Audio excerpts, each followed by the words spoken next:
welcome to my channel. My name is Margaret, aka Hofa Maggie. Today I have Catherine. Hi guys, my name is Catherine. Yes.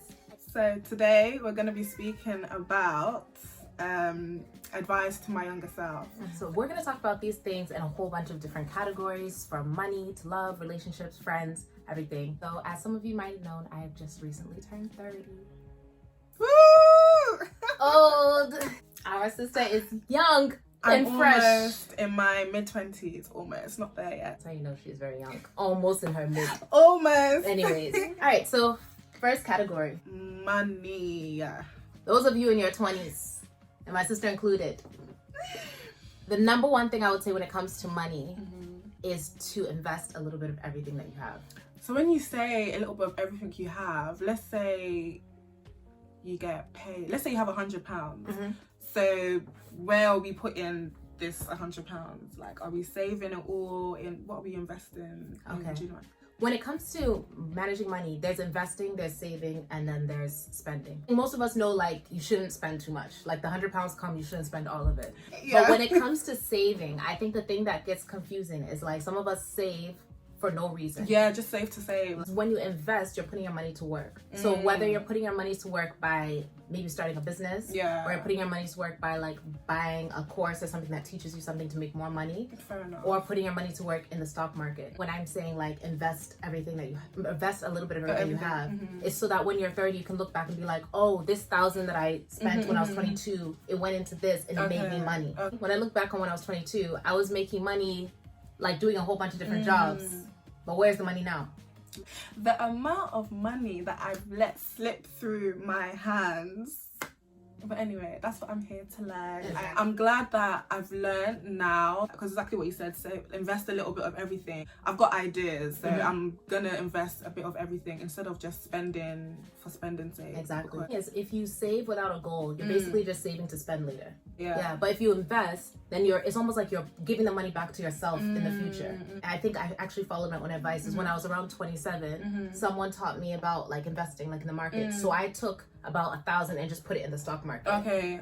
And now at 30, I can remember that 1,000 and I can see the return. Yeah, so whatever that means for you, invest a little bit of all you have. And investing and learning about investing is really important too. Yeah, because there's different stocks and all of that. I feel like you can't just dive into it. You need to understand it. That's something that I think it's the guy you're on live with. Oh, Yeah. investing too. Yeah. I'll put his details below. Yep, right down. He Yeah. can teach you from the beginning. He's because great. Investing is a bit of a sticky It's thing. sticky, Like, but as like women and as Black people, we need to learn it, because I read a statistic once that said in the whole stock market, Black people only own 1%.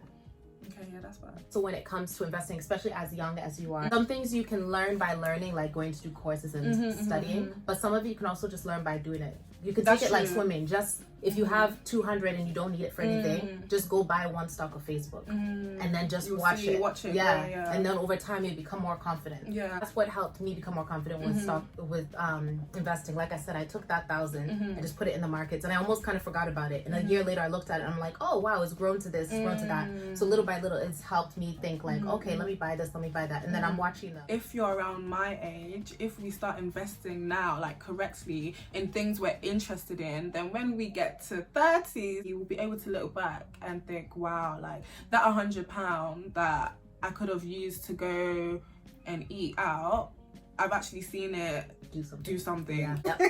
Okay, so that's money. If you guys have questions about that or comments, comment below. We can expand on it in the future. Next is school. What would you say about school? Because I don't think a college degree is as important as it used to be, even though it's still kind of important. I think the number one thing is to study what you like and to get good grades in it. Okay. And also to network. The people you meet can be more important than actually what you're studying. Yeah. So do you mean like networking with other students, or like getting into, I don't know if America, you guys have like your what's it called? Sororities and fraternities. Yeah. In US we have like sororities, fraternities, and those kind of groups and stuff. So you can do that, but also just like networking. Like literally some of the people that have been like kind of good connects for me are just people like I've met at parties and stuff. Yeah. So just getting out there, Getting out there. just trying to get out of your shell and like get to know people. That's one thing you do very well. Our sister's very well connected in London. So for school, networking I think is really important. Getting really good grades, if you can get really good grades, is important because you could get money from that. So I know like one of my friends who's gone to do her master's in London, her master's in China. And she got her degree also at Spelman, and she has no student loans because she got good grades. Wow. But I feel like in America, you guys do like scholarships a lot more, because I hear of scholarships a lot more in America than in London. Like I rarely hear of scholarships in London. Yeah, I think in the US there's a lot more money for school. Like, I had all my tuition paid for at Spelman. Must be nice. Did you know that you wanted to be a lawyer? Okay, so first when I went to Spelman, I wanted to be a doctor. Oh, okay. But that was only because like in the city I'm from Worcester, almost everyone who does well in school like goes into the medical field. And then when I got to Spelman, I did internships with some doctors, and I just didn't really like the whole like being in scrubs. You didn't like it? No, I didn't like it. Some people enjoy being in scrubs. I didn't like it. So when you were applying to Spelman, what major or degree did you apply for? I applied with biology, but in the US it's really easy to change your major. When I realized I didn't want to be a doctor, then I started looking around like, what do I want to be? And there was a couple women who were older than me, kind of like older sister, younger sister, who were doing internships with lawyers and at law firms and with judges and stuff. And I was like, oh, that kind of looks good. And it literally was like, it looks good. Like I saw them dressed nice and all that stuff. And I'm like, oh, okay, that looks good. Yeah. So then I did some internships with lawyers and with judges. And then I was like, okay, I'll just be a lawyer. So it was really, it wasn't that deep. And it's what? That being said, okay, so going along with this school thing, this is something one of my aunties also advised me. Is like, yes, you get your degree, do your job, do all that.